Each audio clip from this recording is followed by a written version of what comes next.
Assalamu алейкум, урматтуу бир туугандар. Бүгүнкү сөз ошо эр жүрөк, арстан жүрөк, мындай бүркүттөр жөнүндө, көкжалдар жөнүндө болмокчу, ошо Баткен эли жөнүндөчү.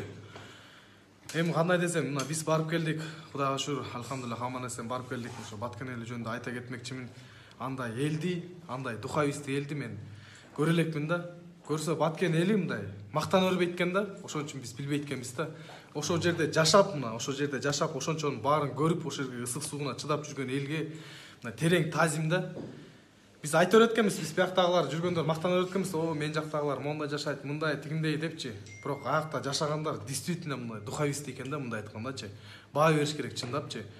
Биз Баткен элине дух берип барып, биз Баткен эли наоборот бизге дух берип койду да, мындай айтканда, местиларчы.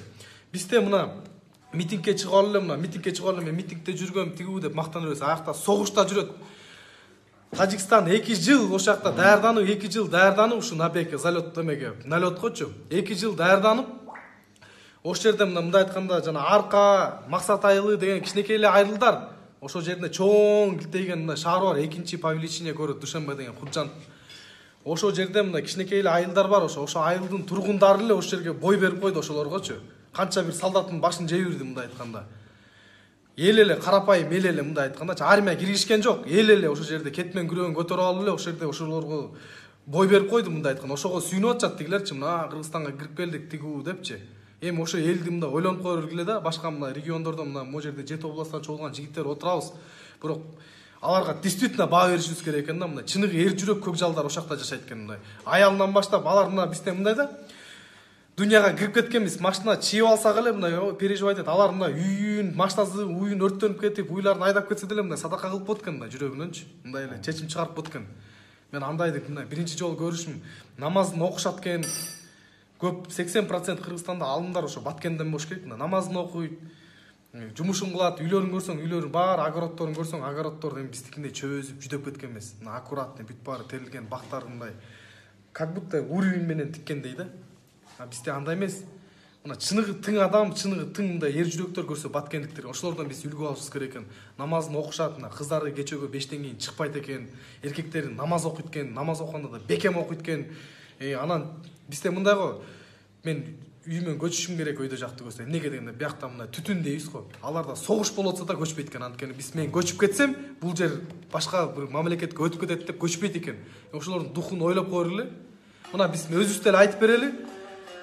Мына биз командабыз менен бардык, мына барып түндө мына ошо головнойдо мына эң горячий бой болот деп атканда мына бардык да, ошо түндө барып бой болот, мына бүт эме кужа эме варуха кирген атат, мына варуха мына тепселеп атат дегенде түндө өтүп ошо местилер айтып атканда эле мына жигиттер эгер мондай эметсеңер чуркасаңар, зигзаг чурка, анан асманды карагыла, асмандан кызыл болуп күйүп келет дегендер ошол жерден көбүн ошо Жо окуя айтып бергенмин деп карасаң да.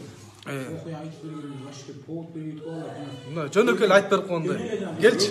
Эки бала менен уруша кетип. Экөө урушкандай эле айтып берип койт экен. Мындайчы биз үчүн эки бала урушуп кеткенде эле айтып берет экен. Мындайчы акта болбосо мындай бир эле тура эмес болсо болду, өлүм. Бирок ошону жөнүнө айтып берип, ошого биз мындай баа бердик. Мындай эки бала менен калтырда кетип уруша кетебиз го, ошондой экен.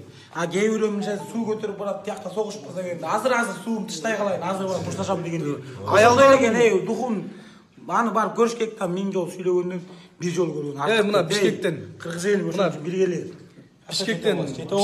Бишкектен мына бардык, мына Бишкектен барганда, Бишкектен барыш, чечим чыгарыш бул уже эле бир эрдик да. Баткенге барып, Баткенден постко чейин барыш бул башкача эрдик. Посттон дальше өтүш, мына сөз эсин табат дейт. Көп эле мына Баткендиктер өздөрү деле билет экен, келип эле Баткен немеге келип, аякта Новиковдор деле жүрдү центрдечи. Новиков тиги постко чейин келип, сүрөткө түшүп алып акырын жылып кетип атты дейт мындайчы. Тияка барып жана местилер айтканда, Кудайга ишенбеген атеисттер Кудай деп жүрөт. Ошону силер элестетип койгула, кандай мында духовистий адамдар жашайт ал жактачы. Анан ал жакта жана местилер үстүңөрдөн мына кызыл учуп келсе, бул гранатамен учуп келсе, таркы бергиле, өз чомо тоону көздөй чуркагыла. Ал мына Кыргызстан жак дегенде эле уже сен токтойт экенсиң, бүт жашооңду мына көз алдыңан өтүп кетет экен, мына дүйнөңдү унутуп койт экенсиң, мына машина сашына эчтекенин кереги жок болуп калат экен. Эми алардын кандай мындай духуна баа бериш керек да. Анан могу сценаристтерге, кино тарткандарга, клип тарткандарга, анан блогерлерге кайрылып кетмекмин. Мындай Баткендиктер постоянно бир башкача, бир мындай билбейм, башкача эле худулдар көрсөтө бересиңер да. Баткендиктерге биз мондай бир дамы тырмагына татуу айткенбиз, эркекче айткандачы. Мойнубузга алышыбыз керек. ошо эл мындай духовист ошо жерде турат, ошо жерде жашап атат. Анан биз бир митингтерге барып көкүрөк чабабыз, мондай должность берип кой мага, мен тигүү мен митингде болгом депчи. Мына согуштан бир да кынып кетпей 30 жылдан бери жашап келатат. Алар билет экен согуш болот экен, бирок ошо жерде жашайт экен. Бала чакасы менен алып кетип калса болот эле. Кой биз башка жакка эле жашайбыз деп. Бирок аны кылбай, бул ата бабаларыбыздын жерибиз дейт. Мен Мухаммед деген бир бала менен тааныштым, 23 жашта экен. Жүзү нур, намаз окуп, орозосун кармап атыптыр. Ошо ал айтат, мен дейт, бияктан бизге кетип калышка намыс жол бербейт дейт. 23 жашта ал ошо мага айтып атат. Биз намыс бербейт дейт, кулуңдулук болот экен, намысыбыз жол бербейт дейт.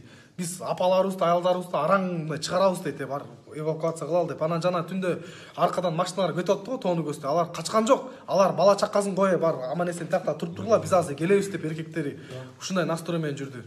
Ошон үчүн баткендиктердин айтып атам мен.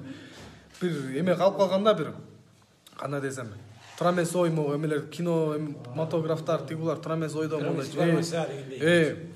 стереотип деп коет, стереотип. Андай эмес, стереотипке эметпейли, постоянно биримдикте бололу туугандар. Мындан нары мен айта кетмекчимин, трайбализмди жоготолу. Ошо хейте, үйдө жатып айтып коюш кыйын. Үйдө жатып айтып кое берет экенсиң мындай, мондай жеңил туруп кошакта жүргөн. Дагы бир кошумча айта кетчи кейтерлер. Силерди балбом жоготобуз. Айтып коеюн, биз жоготубуз, Алла жоготот. Силер бузуп атасыңар мамлекетке чабыштырып. Эркекче айтып атам мен силергечи. Бир сүрөтүңөргө кирсем, эчтегеңер жок.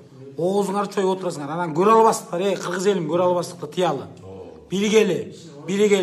Анан биз тиги мушташта жүрсөк, барып мушташып салдык, талкап салдык деген эмес, барып өзүм ала калып сураша элекандай. Барып ошол жерде жүрсөк, биякта революция кылып ийипсиңер. Ошол жакта ким себепкер ошол жака уюштурганга айтып коеюн. Кармаласаңар дагы өзүңөр жооп бересиңер, кармаласаңар. Чыккынчылар силер. Силер өлгөнгө кылдыңар ошол жакта чыккынчылык кылдыңар силерчи.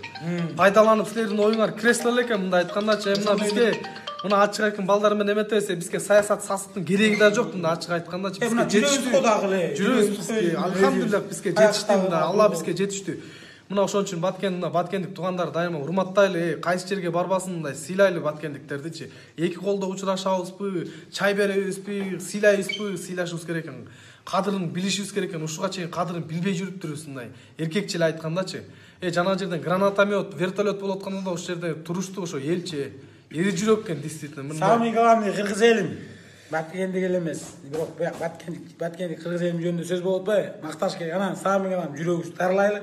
Болуп точкасы кыргыз элим биригели. Баары жакшы болот иншалла. Жете боласыз биримдик алга.